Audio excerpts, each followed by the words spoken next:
નમસ્કાર વિદ્યાર્થી મિત્રો, આજના આપણા ભૌતિક વિજ્ઞાનના વિડિયો લેક્ચરની અંદર આપણો નવો ટોપિક છે ટોરોઇડ. ટોરોઇડ આ ટોરોઇડ શું છે? તો જેવી રીતે સોલેનોઇડ હતું એવી રીતે ટોરોઇડ છે.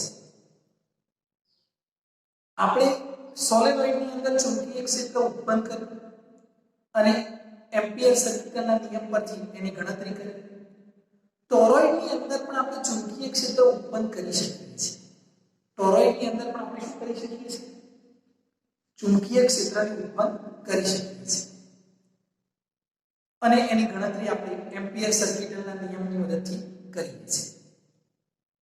આપણે ટોરોઇડને માત્ર ટચ કરીશું. ટચ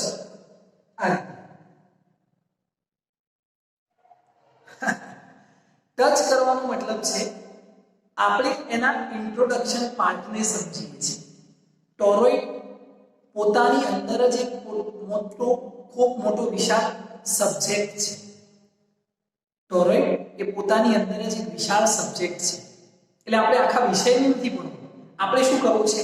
માત્ર ટોરોઇડનું ઇન્ટ્રોડક્શન ભણવું છે કે એની અંદર ચુંબકીય ક્ષેત્ર કેવી રીતે ઉત્પન્ન થાય છે અને એમ્પિયર સર્કિટના નિયમની મદદથી એ ગણતરી કેવી રીતે કરી શકીએ. ઓકે, હવે જો આ ટોરોઇડની રચના કેવી હોય તો તમને અહીંયા દેખાય છે, બરાબર છે? પણ આ રચના કેવી રીતે બને? આ રચના કેવી રીતે બને તો ધ્યાન આપજો. ટોરોઇડની આ જે રચના છે એની અંદર તમે સોલેનોઇડની રચના વિશે જોયું કે સોલેનોઇડ કેવી રીતે બને છે, બરાબર છે? તો સોલેનોઇડ એક સ્પ્રિંગ હતી. આ સ્પ્રિંગને આપણે આમ વાળી દઈએ અને બંને છેડાને જોઈન્ટ કરી દઈએ. આ સ્ટ્રેટ હતો, આને આમ વાળી દઈએ અને જોઈન્ટ કરી દઈએ, એક સર્કલ બની સ્પ્રિંગનું આ રીતે. એને આપણે ટોરોઇડ કહીએ છીએ.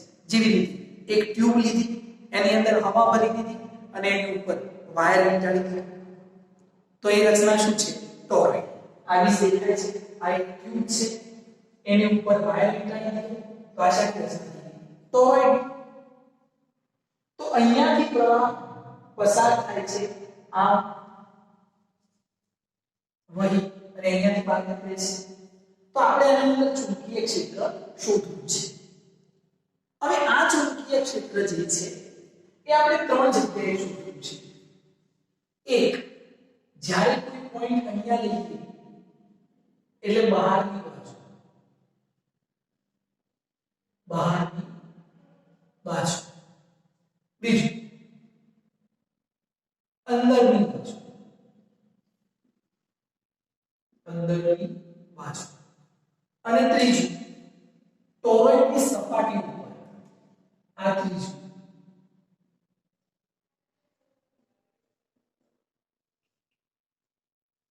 ટોરોઇડ સપાટી. આપણે આ ત્રણ જગ્યાએ ચુંબકીય ક્ષેત્ર શોધવું છે. શરૂઆત કરીએ. સૌથી પહેલા આપણે બહારની બાજુ લઈએ તો ધ્યાન રાખજો.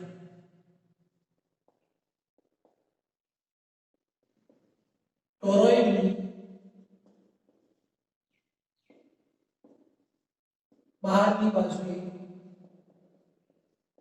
ચુંબકીય ક્ષેત્ર. સૌથી પહેલા શું કરવું પડે? એક લૂપ વિચારવું પડે તો જ આપણે એમ્પિયર સર્કિટના નિયમનો ઉપયોગ કરી શકીએ. તો અહીંયા આગળ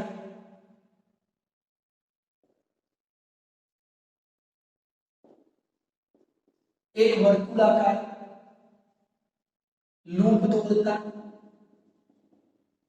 લૂપ દોરીએ વર્તુળાકાર લૂપ, ત્યારે આપણને આ ટોરોઇડની રચના સમજાય. બહારની બાજુએ ચુંબકીય ક્ષેત્ર મળે.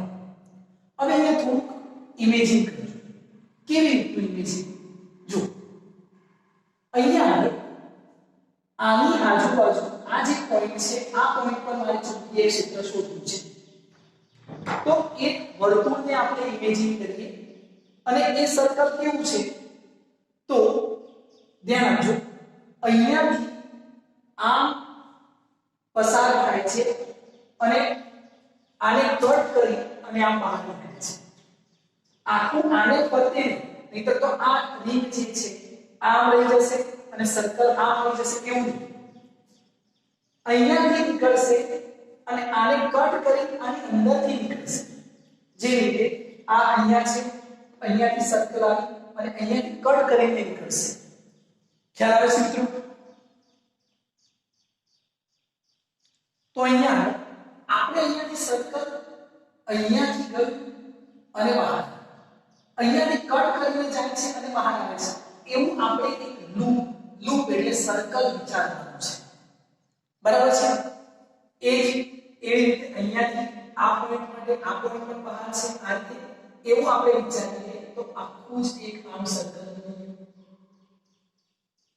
આ લૂપ આપણે વિચારીએ ઓકે તો હવે ધ્યાન આપજો અહીંયાથી આ આમ ગયું અને આમ બહાર તો એટલા ભાગને હું અહીંયા ડ્રો કરું આટલો ભાગ લો ટોરોઇડનો એમાંથી અહીંયાથી આમ અંદર આવશે અંદર આ રીતે અહીંયાથી અંદર આવે વચ્ચેથી આપણે કટ કરીને કરવું છે આમ બહાર આવશે તો અહીંયા પ્રવાહ અંદર એન્ટર થાય છે અહીંયાથી પ્રવાહ એન્ટર થાય છે અહીંયાથી પ્રવાહ બહાર આવે છે તો અહીંયાથી માનો કે પ્રવાહ એન્ટર થયો એટલે અંદરની બાજુ અહીંયાથી પ્રવાહ બહાર આવી ગયો ફરીથી એન્ટર થયો બહાર આવી ગયો અહીંયા એન્ટર થયો બહાર આવી ગયો તો જેટલો પ્રવાહ અંદર જાય છે એટલો જ પ્રવાહ બહાર આવે છે એટલે કુલ પ્રવાહ કેટલો થઈ ગયો 0 અહીંયા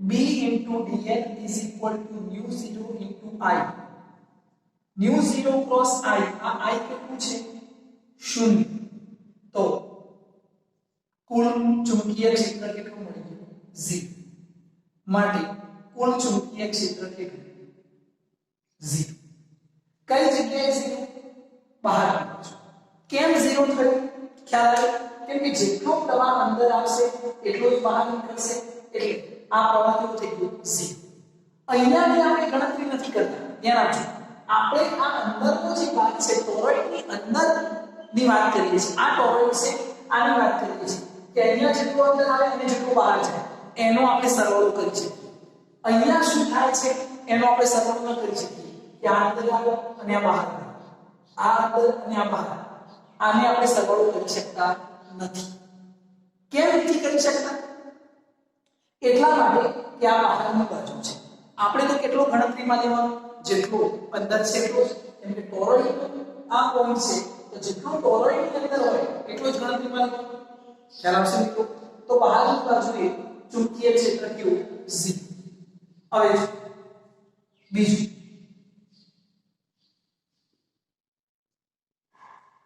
અંદરની બાજુ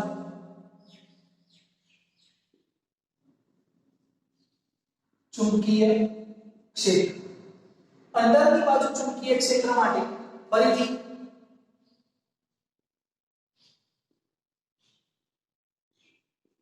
એક વર્તુળાકાર લૂપ દોરતા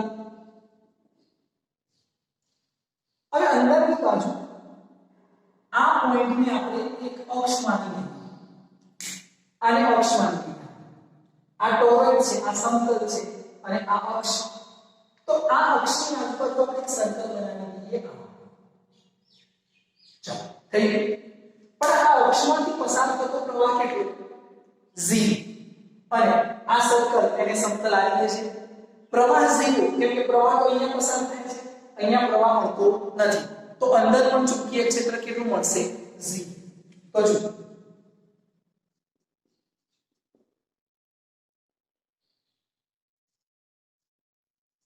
ટોરોઇડની અંદર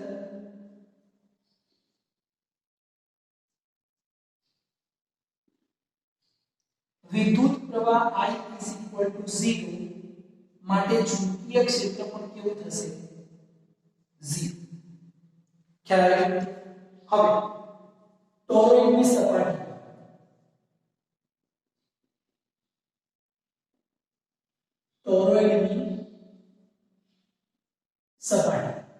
ટોરોઇડની સપાટી આપણે આ રીતે લૂપ વિચારીએ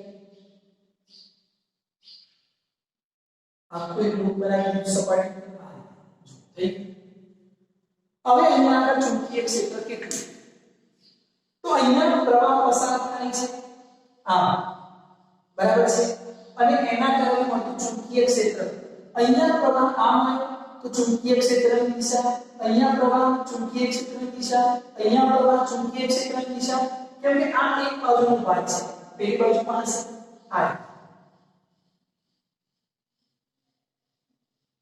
તો આ બાજુ પ્રવાહ અને ચુંબકીય ક્ષેત્રની દિશા, પ્રવાહ અને ચુંબકીય ક્ષેત્રની દિશા દરેક જગ્યાએ એક સરખું છે, સામ્યતા છે, માટે અહીંયા આગળ આપણને ચુંબકીય ક્ષેત્ર મળશે અને પ્રવાહ પણ પસાર થાય છે. ઓકે, તો અહીંયા ચુંબકીય ક્ષેત્ર અને પ્રવાહ કેટલું મળશે, તો સૌથી પહેલા B dl, આ B ચુંબકીય ક્ષેત્ર દરેક પોઈન્ટ આગળ અચળ છે એટલે r મૂકી દીધું. dl નું સંકલન શું થશે, l, પણ આ લંબાઈ કેટલી છે, તો આ લંબાઈને લઈએ 2πr, અહીંયાથી આ આની ત્રિજ્યા કેટલી r. તમે ટોરેન્ટ નો અભ્યાસ કરશો એટલે તમને ઘણીવાર આ બહારની ત્રિજ્યા આ બહારની ત્રિજ્યા અને આ અંદરની ત્રિજ્યા એવું આપેલું હશે, તો આપણે કઈ ત્રિજ્યા ગણતરીમાં લેવાની, એવરેજ, સરેરાશ. ઓકે, તો 2πr લંબાઈ કેટલી ટોરેન્ટની, પરિચય 2πr, તો આ આપણે ઓકે. હવે વિદ્યુત પ્રવાહ μ0 * I બરાબર કેટલું, તો જો એકમ લંબાઈમાં અથવા એક વર્તુળમાંથી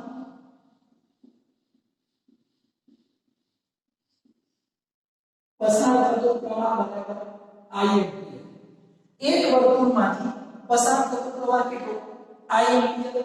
તો એવા કુલ કેટલા લૂપ છે, કેટલા વર્તુળ છે, કેપિટલ N. તો N વર્તુળમાંથી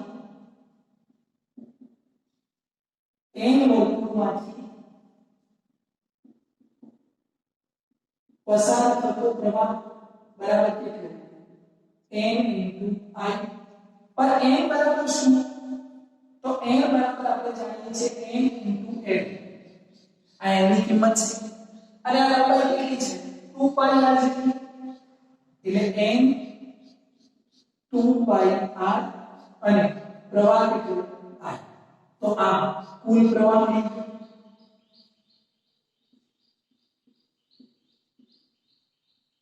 ઓકે, હવે એમ્પિયરના નિયમ પરથી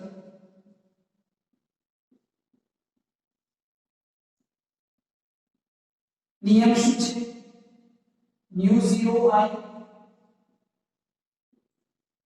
B * dl. ચાલો μ0 I ની કિંમત કેટલી, N 2πr I. B dl ની કિંમત કેટલી મળી, 2πr, B 2πr,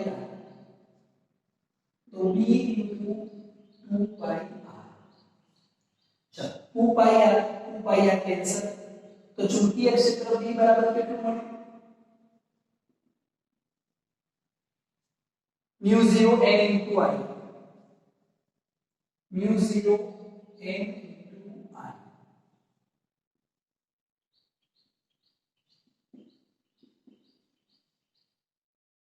ટોરોઇડની સપાટી પર ચુંબકીય ક્ષેત્ર. હવે તમે જો તમને યાદ હોય તો તમે વિડિયો સારી રીતે જોયો હતો, સોલેનોઇડનું સૂત્ર પણ આ જ છે, સોલેનોઇડનું સૂત્ર પણ આ છે. તો ટોરોઇડ એ બેઝિકલી શું છે, સોલેનોઇડ જ છે. સોલેનોઇડને આમ વાળીને આપણે ટોરોઇડ બનાવી દીધો હતો, એટલા માટે બંનેનું ચુંબકીય ક્ષેત્ર કેવું હશે, એકસરખું. ખ્યાલ આવે છે, તો આ તમારે યાદ રાખવાનું છે. બહાર અને અંદર ચુંબકીય ક્ષેત્ર કેટલું, 0. માત્ર ચુંબકીય ક્ષેત્ર ક્યાં મળશે, સપાટી. બરાબર છે, તો ટોપિકને સારી રીતે સમજો અને યાદ કરવાનો પ્રયત્ન કરજો.